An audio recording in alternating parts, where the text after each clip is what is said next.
રાહુલ ગાંધીની ભારત જોડો ન્યાય યાત્રા હવે માતા હરસિદ્ધિ માતાજીના મંદિરના ત્યાં નર્મદા જિલ્લામાં પહોંચી ચૂકી છે અને અહીં અંદર જ રાહુલ ગાંધી દર્શન કરવા માટે ગયા છે અને જ્યાં તેમને નિહાળવા માટે મોટી સંખ્યામાં લોકો અહીં ઉમટી પડ્યા છે.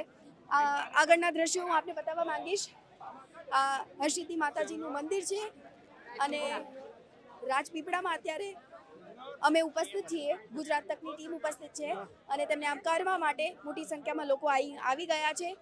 રાજપીપળાના નર્મદાના દ્રશ્યો સીધી આપ ગુજરાત તકની સ્ક્રીન પર જોઈ રહ્યા છો.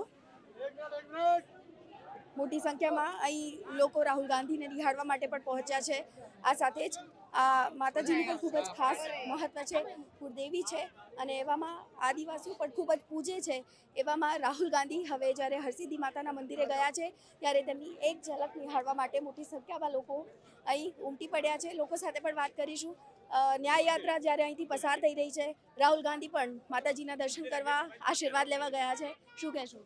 ચોક્કસ, જ્યારે રાહુલજી અત્યારે યુવાનોને બેરોજગારીની જે મોટી સમસ્યા છે, યુવાનોનો અવાજ બનીને જ્યારે રાહુલ ગાંધીજી જ્યારે ગુજરાતમાં આવ્યા છે ત્યારે સમગ્ર ગુજરાતનું યુવાધન રાહુલ ગાંધીજી સાથે જોડાણું છે. આવતા દિવસોની અંદર પણ રાહુલજીએ જેમ વાત કરી છે, યુવાનો માટે તે લડાઈ કરવાના છે. આપ જોઈ શકો છો ચારે બાજુ યુવાઓનો સેલાબ ઉમટી પડ્યો છે. એટલે ખૂબ સારો મેસેજ રાહુલ ગાંધીજી આપ્યો છે અને યુવાઓની નસ ઓળખે છે. રાહુલજી સમજે છે કે યુવાઓને શું જોઈએ છે, વિદ્યાર્થીઓને શું જોઈએ છે. આ વાત લઈને જ્યારે રાહુલ ગાંધીજી આવ્યા છે ત્યારે અમે સૌ એમની સાથે જોડાયા છીએ. Thank you. ન્યાય યાત્રામાં અહીં હવે દર્શન કરવા માટે ગયા છે. કઈ રીતે આ ન્યાય યાત્રાને આપ જોઈ રહ્યા છો?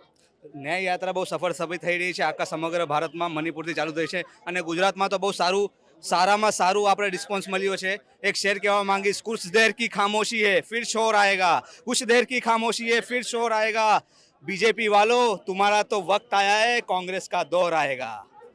નર્મદાની પરિસ્થિતિની વાત કરીએ. રાજપીપળામાં અત્યારે ઉપસ્થિત છીએ આપણે. શું લાગી રહ્યું છે?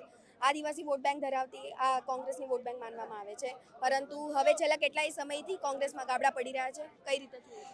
કોંગ્રેસના ગાબડા નથી પડી રહ્યા. ઘણા બધા લોકો પણ જોડાઈ રહ્યા છે. ગુજરાત મોડલ કરીને દેશ સામે લઈ ગયા છે. અમિત શાહ, નરેન્દ્ર મોદીનું ફેક મોડલ છે અને આ ફેક મોડલનો જવાબ છે 10 વર્ષથી પીડાતી ફેક મોડલનો જવાબ તો ગુજરાતની જનતા આપશે અને હવે રાહુલ ગાંધી માતાજીના મંદિરથી દર્શન કરી બહાર નીકળી ચૂક્યા છે.